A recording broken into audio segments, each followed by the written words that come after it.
Welcome to Live Talk with uh, Anita Williams Fourier and Overseer LaShara Taylor. We're just so glad to have you here with us today. We have a great program, and my co host is going to host for us tonight. She's going to talk about something that some of us have experienced, and I don't know where the noise is coming from. Amen. Um, she's going to talk about, they are going to talk about some things we have all experienced in one way or the other. And I just experienced the opportunity to have hospice to work with me. And I know they're going to tell us a whole lot that we don't know. I had no idea the working of hospice and what they do.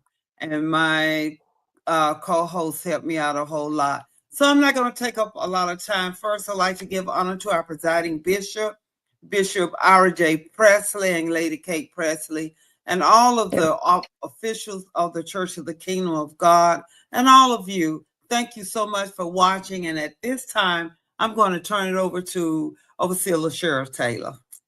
Well, good evening again. Thank you all so much for joining us on tonight. And we're going to be discussing I say a subject that some have been fearful of, a subject many just don't understand, many have shied away from. So tonight, my guest, I will start with Miss Kendra Lumpkin. She's an RN. She has worked in hospice. We've all worked together. Janet Smith, whom I currently work with, is a hospice chaplain. Miss Virginia Sharp, she still works in the field. Um, She's an associate director working in hospice, and none other than Miss Mona Thornton. She was a caregiver for her mother. So I just thank you all so much for just accepting the invitation for us just to talk tonight about hospice. And Miss Virginia Sharp, if you don't mind, I will start with you because many times I'll say the referral process starts with you. You go out, you educate, kind of inform families what to expect. So can you just tell us a little bit about, I guess, say when one wants to come into hospice, what's your role? How do you kind of, I say, sell hospice? Okay, thank you so much, LaChera. I am Virginia Sharp, like LaChera says. So nice to meet you all. Thank you so much for inviting me to be a part of such a delicate situation, but also such one that is dear and near to my heart. I am an associate director of business development, and my role is that I go out and I do marketing to referral sources, which are doctors, hospitals, assisted livings, basically anywhere you name it, churches, that we can educate different organizations about our services and what we have to offer. So if a patient is wanting to come on hospice services, they are referred to us by either one of those sources, and anybody can make a referral to hospice, but we need an order from a physician to say that the patient is appropriate for hospice services, as well as to admit them to hospice services. Two physicians have to certify that the patients are appropriate and that they will be able to be under the scope of the hospice philosophy protocol. And the philosophy of hospice is life expectancy. It's a specialized form of care for patients with a life expectancy of 6 months or less. However, and I always tell people expectancy because none of us know when we're going to leave here. So that is the word that I want you to hold on to versus being so afraid of the hospice word. And the way I explain hospice services is it's advanced care services. As a matter of fact, it's the highest level of care that a patient can receive in the home setting. We hear a lot of home health, and the difference between the two, home health teaches someone like a caregiver how to do something like medication administration or wound care or just anything that they can teach somebody how to do, and then they get out of the home. Our goal is to get into the home with the patients and be with them until either they do too well for us, we have to take them off of services, or until God calls them home. So the protocol for it, at the referral process for it is fairly easy. If you know someone or a physician that you're going back and forth to, and you would like to have someone referred, all you have to do is reach out. You can call me, or any company's hospice reps or whatever, and you can just tell them I have a patient that I would like to be referred over to hospice, and we'll walk you through the entire process. Most of the time, for me, I like to do and take over, and I'm not going to say take over, but I like to take the burden off of the referral source or the patient or the family at that particular time, to try to help them and assist them more so, and have the process where it's a very easy and smooth process for them, and they really don't have to do anything beyond the making the call. Once they make the call, then I'll make some calls for them. I'll let the physicians know they've called, they would like services, and how can we get an order to evaluate them and admit them if appropriate. So that's the streamline, in a nutshell, of how the referral process goes. Well, thank you, Miss Virginia Shaw. Miss Kendra, she worked with me as a hospice RN case manager. I do know, hospice is challenging. We have some challenging days, times. So, Miss Kendra, if you can just share your experience as a hospice nurse, and what has your experience been? I say the time that you work with hospice. Kendra, great hospice nurse, very, very good hospice nurse. So if you would just share your experience as a hospice nurse, Kendra. Okay, again, my name is Kendra, and I have worked with Miss Lachero, also Miss Janet, and also with Mona. Um, I have been a hospice nurse, but and I'm currently a travel nurse for home health. And I always tell everybody this because I go into several homes and I can see the challenges that family are facing. And I always try to ease into the conversation because some of my patients and families, they're not there, but you can tell when they need that higher level of care. So, majority of the times, as a travel nurse right now in home health, most of the directors will come to me when it's time to have that crucial conversation with family members and patients. And my goal is when I'm talking with the patients to let them know, just like to piggyback on what Ms. Sharp says, the expectancy is 6 months or less. But I always tell family members, like you said, there's no expiration date. But our goal while we are in the home is to provide that higher level of care that that family member or that patient needs at that time. And I always tell them we're not just providing care for the patient, we're providing care for the family in general, because like you said, it's as a whole. If we can be there for the family, it helps to take a burden off of them because we all need that extra loving care during that process.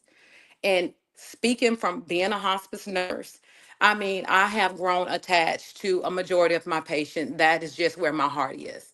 I love with all my heart, and it can be challenging because, like you said, you get so attached. I had this one family member, a patient. He couldn't remember my name, but towards the end, he would always tell his sister, "I need my nurse. I don't want another nurse. I need my nurse." So you grow attached. And with loving that family member and loving that patient, it just brings me a little bit closer to the whole process of being a hospice nurse. And it leads me to my path. And like I said, and still to this day, regardless, my heart is always with hospice.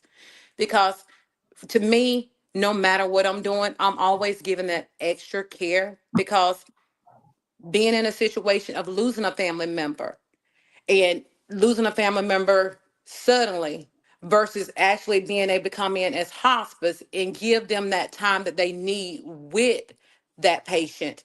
That is what so many miss all the time because they wait to the last minute and they're not able to enjoy the last minutes with their family. So that's why I always, try to get in as soon as possible and encourage family members to take that time to allow us to come in and help them so they're able to enjoy the time that they have left, because those are the memories that they want to remember.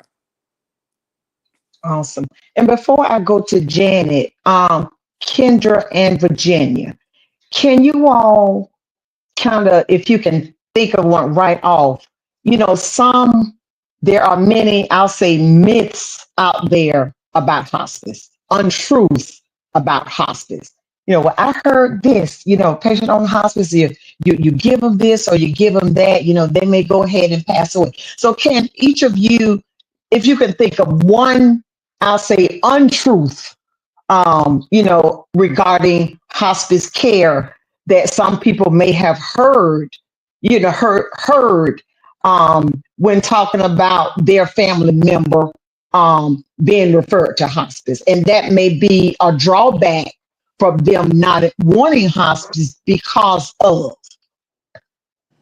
Can either of you think of maybe one, I'll say a myth that is just absolutely not true about hospice care? So I'll go first and I'll tell you one of the things we hear a lot of is, are you going to take them off all of the medications? No, we're not. The medications are evaluated and by the clinical manager, and Kendra can attest to this. They evaluate the medications to see if it's something they can change around, if the patient really even still needs that particular medication or whatever. But no, we do not go in and take a patient off of all medications. That's not what we do. Another one is there is no injection that I can give you to make you leave this earth. That's unethical.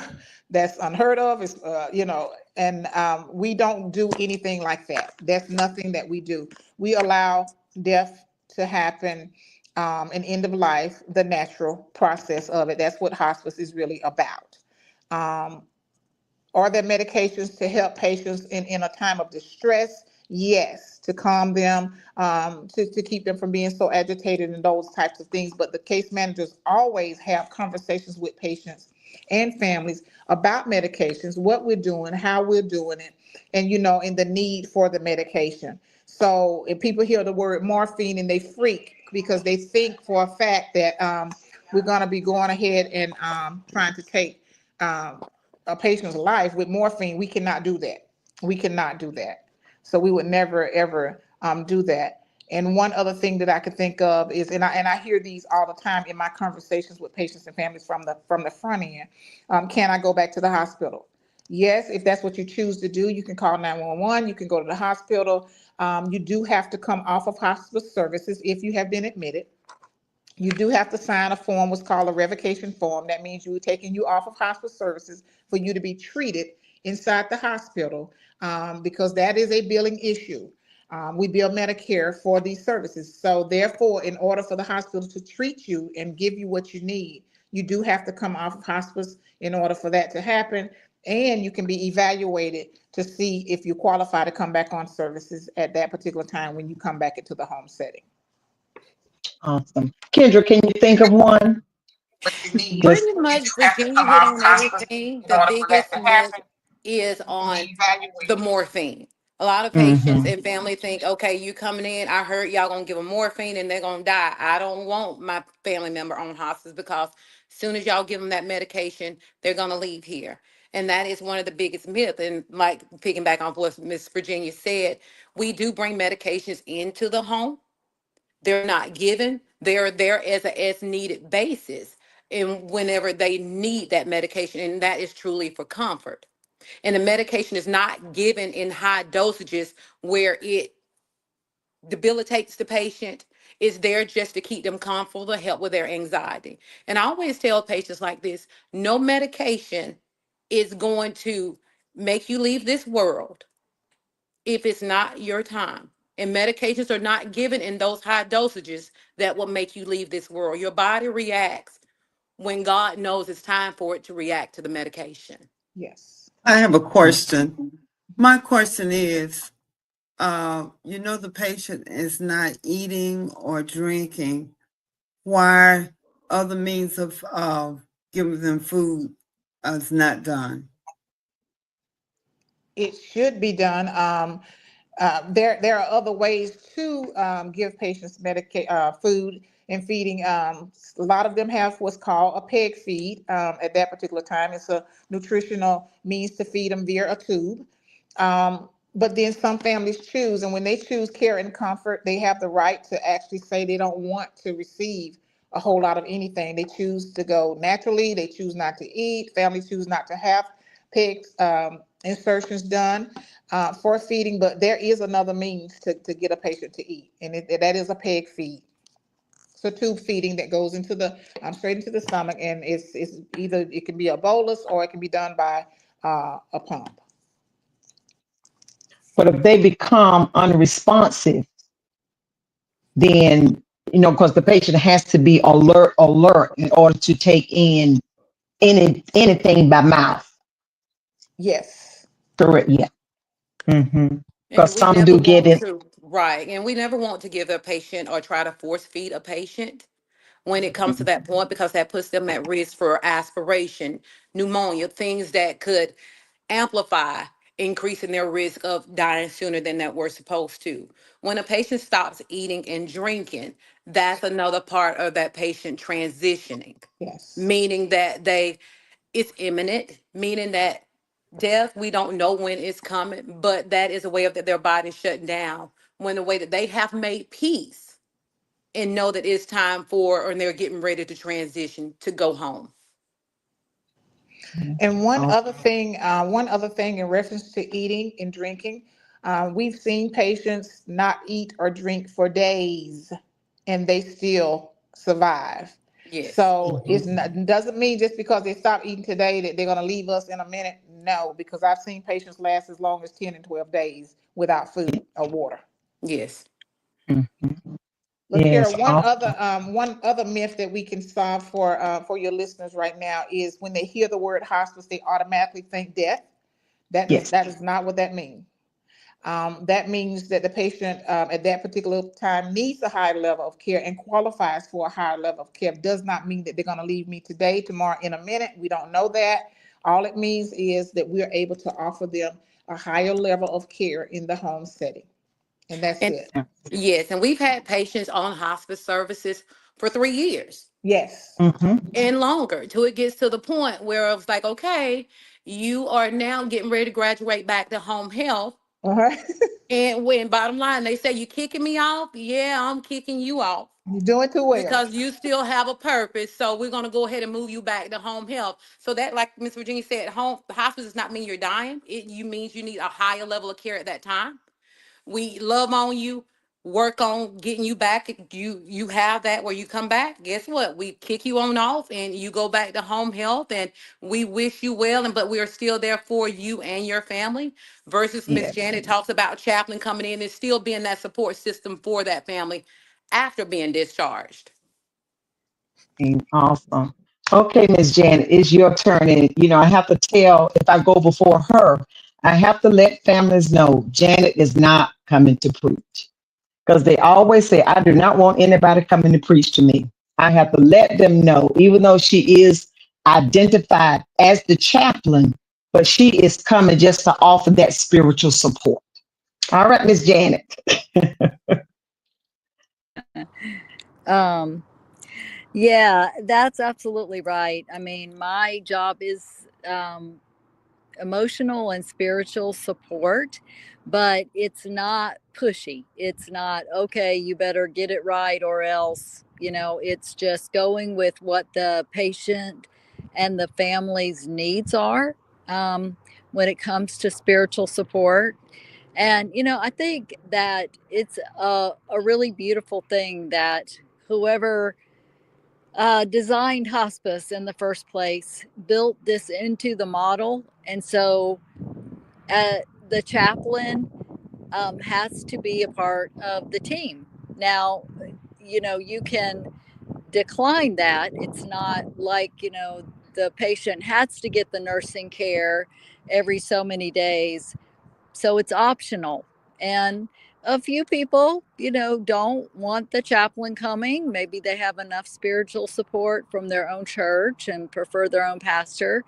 But the majority, I want to say like 95% of people, um, patients and families recognize, yeah, I really need that emotional and spiritual piece in addition to maybe what my church and family members are providing. So a lot of my role is, I might read scripture, just something very encouraging, reminding, the patient of God's presence. Of course, pray with them, And then the emotional support.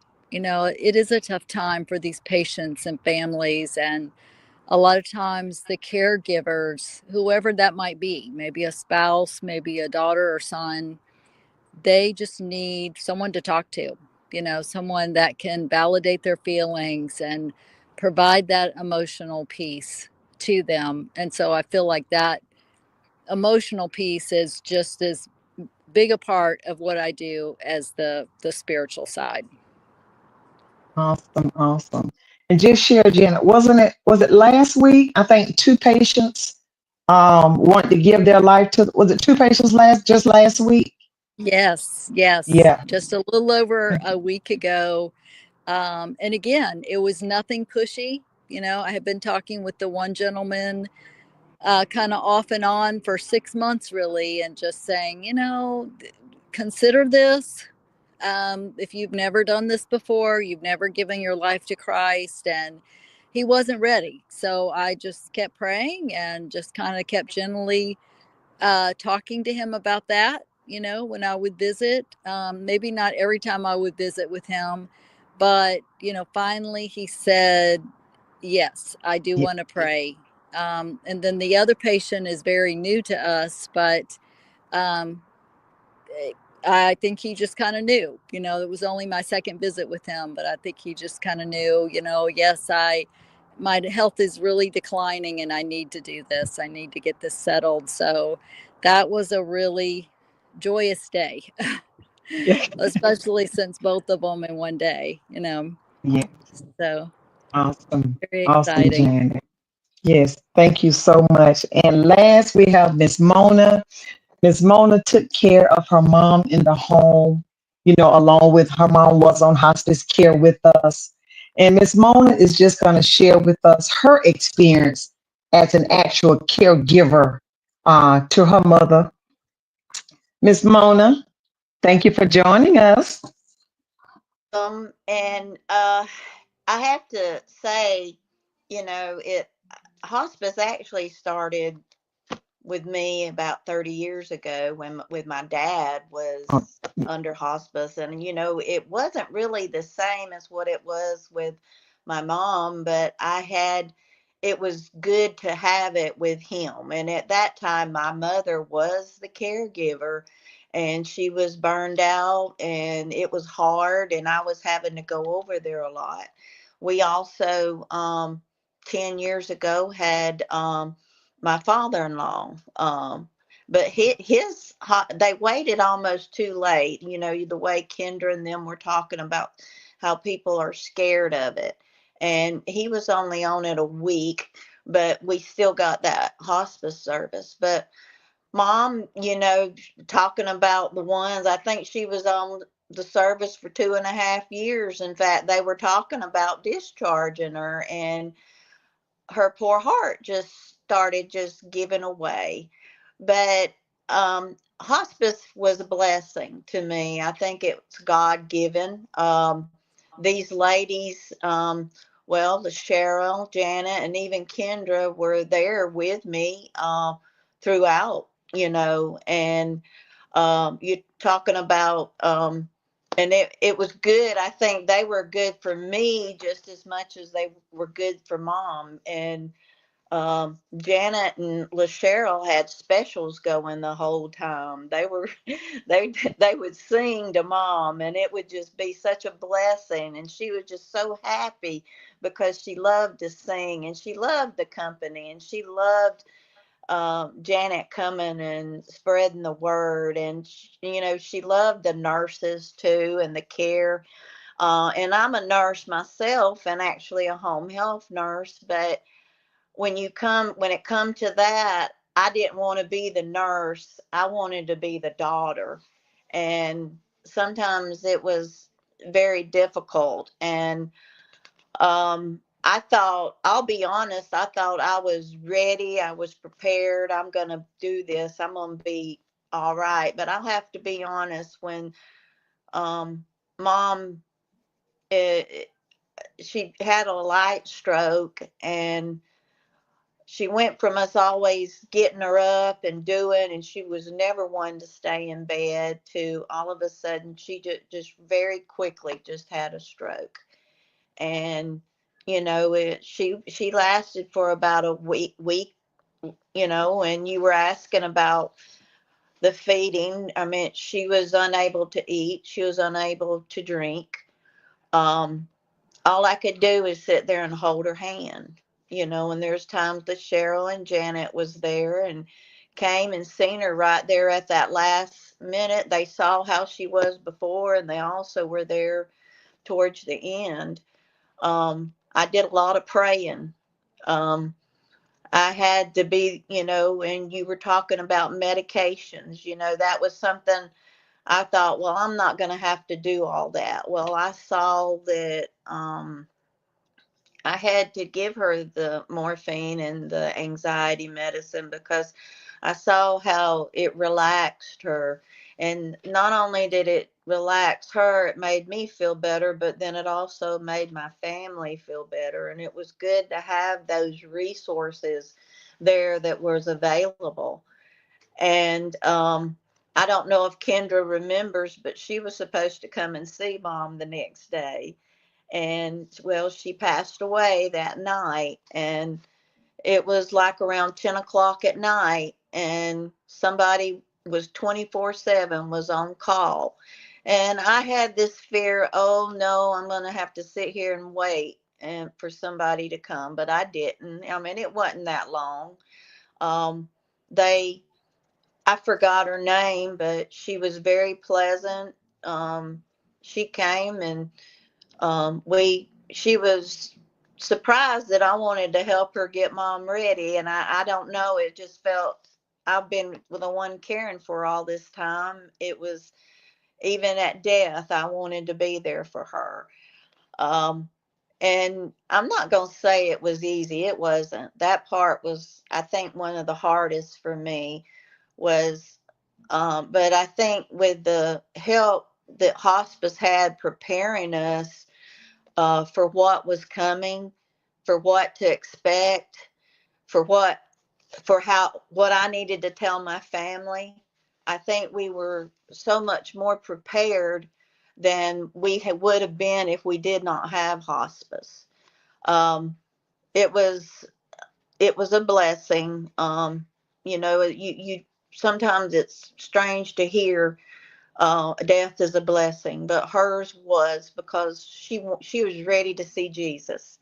And if you knew her, she would sing "What a Day That'll Be," and it was and Cheryl and Janet had to sing that with her, but they made it such a blessing and such a wonderful time that it wasn't sad, but it was happy time for her.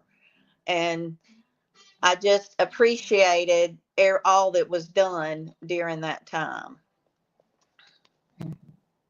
All right, Miss Mona. So you can see Miss Mona definitely had that experience taking care of her mom. And of course, and myself as a social worker, just go in. Some families are very needy, and then you have some of those families that don't need a whole lot, but still you want to make your visits, offer that support, and always ask, is there anything that I can help you with today? And sometimes, you may have to write a letter for a caregiver to get out of jury duty. You may have to look into their disability benefits if they've already applied for disability and still waiting. Their services through the VA, their services through DFACS. Some don't have life insurance, some don't have a plan. And then that's when you have to have those hard conversations. Sometime, have you had conversations with your family about your wishes, your end of life? There is no money, no life insurance. That we do encourage, please talk to whatever funeral home you choose. Go ahead and have that conversation to start a payment plan. But many are resistant to having, the conversation, about funeral planning, about end of life. But social workers, like I said, we do, many sometimes confuse me as the DFACS caseworker. I say, no, I am not DFACS. I am the hospice social worker through the company. So we just, go into homes and just do what we can do. Just be there for them. We can't go in judging. We know many situations, home environments are not as mine and is not as yours. So we just have to go in. We have to meet our patients and our families where they are and just offer them all the care and the support that we can give them while they are still here with us. So, y'all, this is the end of our podcast for tonight. We thank you all so much, everyone, for your information, your expertise that you all share on tonight with us. Thank you all so much. Pastor, do you have any final comments before we close Well, out? yes, this is just awesome. We need to know, even though I was a pastor, one of the most difficult thing I suffered with was I was told that I need to tell my brother it was just the two of us. It's okay for him to go. And I just stood, I said, how can I say that? But I prayed about it and I said, Melvin, I'm going to be okay. I'm going to be okay. It's time. You can let me go, or I can let you go. And 2 hours later, he did pass. And so it's things like that. I had no idea that I should say those kind of things or to help him, I guess, release and leave. I just, it was an experience. I never had that experience in my life. And it's difficult, but thanks to hospice and LaCheryl for helping me through that process of caring for him and then watching him leave me. Uh, Thank you all for all the work that you do. Don't think that you're not being noticed and we come up with all these things because I had no idea about hospitals and I didn't. I was upset and I just thought they should have been doing this until they just calmed me down and say this is what we do. And so thank you all for your service. It's well appreciated. Again, you are doing a great job. All right. But this is it, ladies. Thank you all so much for joining us on tonight.